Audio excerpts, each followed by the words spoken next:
Assalamualaikum students, how are you all? Today I am explaining exercise 21.3 partial fraction chapter 21. अच्छा, मैंने आपको इसके summarise में बताया था कि लीनियर रिपीटेड, फिर quadratic repeated.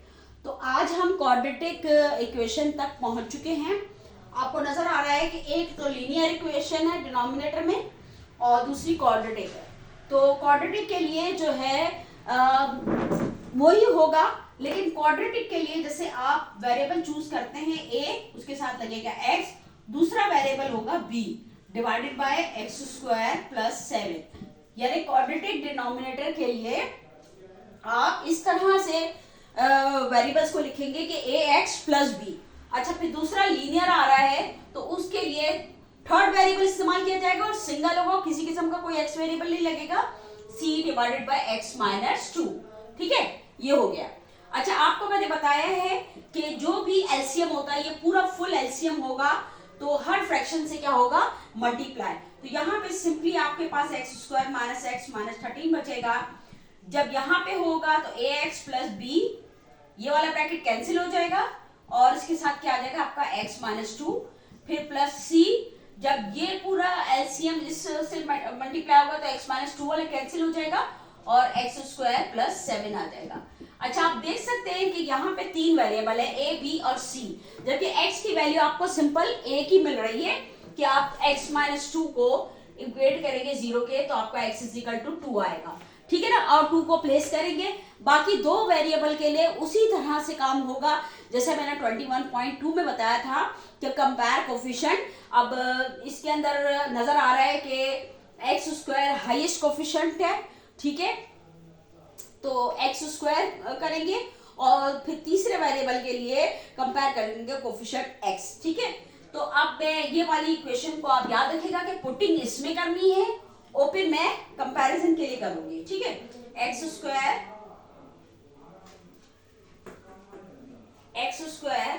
Minus x minus 30 और जब हम इसको आपस में मल्टीप्लाई करेंगे तो ये ए एक्स स्क्वायर आ जाएगा माइनस 2 ए एक्स आ जाएगा प्लस बी एक्स आ जाएगा माइनस 2 बी आ जाएगा, फिर प्लस आपका सी एक्स स्क्वायर होगा प्लस 7 सी होगा। ठीक है ना, कंपैरिजन कोफिशिएंट का आप ये वाली इक्वेशन इस्तेमाल करेंगे, पुटिंग के लिए आप ये इक्वेशन इस्तेमाल करेंगे। x की वैल्यू अब मैं पुट करने जा रही हूँ, put x is equal to 2, तो मैं इस इक्वेशन में पुट करूंगी। ठीक है, आप यहाँ देख सकते हैं कि 2 माइनस 2 कैंसिल हो जाएगा, तो लाजमी सी बात है 2 माइनस 2 0 हो जाएगा, तो ये तो पार्ट आपका खत्म हो गया। अब इसके अंदर आप पुट करें तो 2 2 4 minus 2 minus 13 is equal to ये हो जाएगा 2 2 4 4 7 11 c। ठीक है, अब ये 2 minus 13 minus 11 is equal to 11 c, तो c is equal to minus 1। अब आपके पास एक वेरिएबल तो आ गया, c is equal to minus 1। अब जो आप दूसरे दो स्टेप करेंगे, एक में कंपेयर करेंगे, compare coefficient of x square. अब एक्स स्क्वायर में देखते हैं कि क्या क्या निकल रहा है। यहाँ पे उसका कोफिशिएंट 1 है, वो आप सिंपली लिख देंगे एक्स स्क्वायर के साथ यहाँ पर a है और दूसरा यहाँ आ रहा है क्या, c। ठीक है, तो c की वैल्यू हम मालूम कर चुके हैं, 1 is equal to a minus 1, तो a इज इक्वल टू 2। अब आप देख सकते हैं कि a की वैल्यू हमारे पास 2 आ गई, माइनस 1 उधर गया तो 1 प्लस 1 2 हो गया। अब आप दूसरा करेंगे कंपेयर कोफिशिएंट ऑफ x, लाजमी सी बात है, अब इसके बाद यही बचता है कंपेयर कोफिशिएंट ऑफ x। तो x के साथ जब कोफिशिएंट कंपेयर करेंगे तो यहाँ पे माइनस 1 बन रहा है। ठीक है, मैं इसको यहाँ पे लाइन ड्रॉ कर लेती हूँ ताकि ये स्टेप्स 3 स्टेप्स हैं। ठीक है, अच्छा, माइनस 1 इसके साथ हो गया माइनस 1 और उसके बाद x के साथ माइनस 2a और ये यहाँ पे b है प्लस b। ठीक है ना, माइनस 1 हुआ माइनस 2a और ये b। ठीक है ना, c और a आ चुका है, डेफिनेटली a हम यहाँ पे प्लेस कर देंगे माइनस 1 और माइनस 2, a की वैल्यू है 2 तो माइनस 4 प्लस b, तो b आ जाएगा आपका माइनस 4 उधर लाके प्लस 4 हो जाएगा और यहाँ पे ये इस तरह b की वैल्यू आ गई 3। ठीक है ना, b की वैल्यू 3 आ गई। अब आप देख सकते हैं कितनी इजीली जो है ये मैंने इसको सॉल्व कर लिया। मतलब चुटकियों का काम है, सिमिलैरिटी चल रही है। 21 पॉइंट पे आपने लीनियर देखा, 2 पे रिपीटेड देखा, उसमें ये था कि अगर x की वैल्यू 1 है, वेरिएबल 2 है, तो कंपैरिजन पे आ जाएंगे सेकंड के लिए, और अगर x की वैल्यू 2 निकल रही है और वेरिएबल 3 है तो भी कंपैरिजन के लिए आ जाएंगे। इसी तरह 3 में सिर्फ और सिर्फ यहाँ पर चेंज है कि जब क्वाड्रेटिक इक्वेशन के ऊपर वाला आप लिखोगे न्यूमरेटर तो वो ax प्लस b होगा, यानी कि अगर 2 वेरिएबल इस्तेमाल होंगे लेकिन पहला वाला x के साथ होगा, ठीक है ना।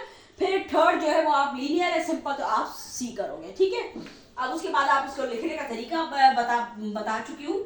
एक्स स्क्वायर हो गया minus x minus 30 divided by x square plus 7 and x minus 2 is equal to a की वैल्यू है 2x, b की वैल्यू है 3 divided by x square plus 7 और c जो है आपका -1 है, -1 अपॉन x माइनस 2।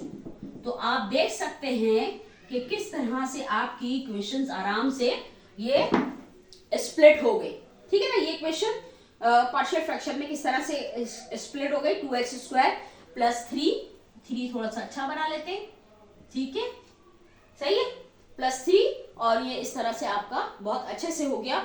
देखिए कितना इजी है। आप लोग लगते हैं कि मोस्टली स्टूडेंट्स, मैं जहां तक सुन रही हूँ कि पार्शियल फ्रैक्शन को छोड़ रहे हैं, प्लीज ना छोड़ें, बहुत इजी है, बहुत इजी है। देखिए ट्रिकी के तरीके से एक आपका माइंड सिस्टम होगा ना, माइंड सेट होगा, तो आप बहुत इत्मीनान से करते चले जाओगे और आराम से you will get the answer. Okay, Allah Hafiz.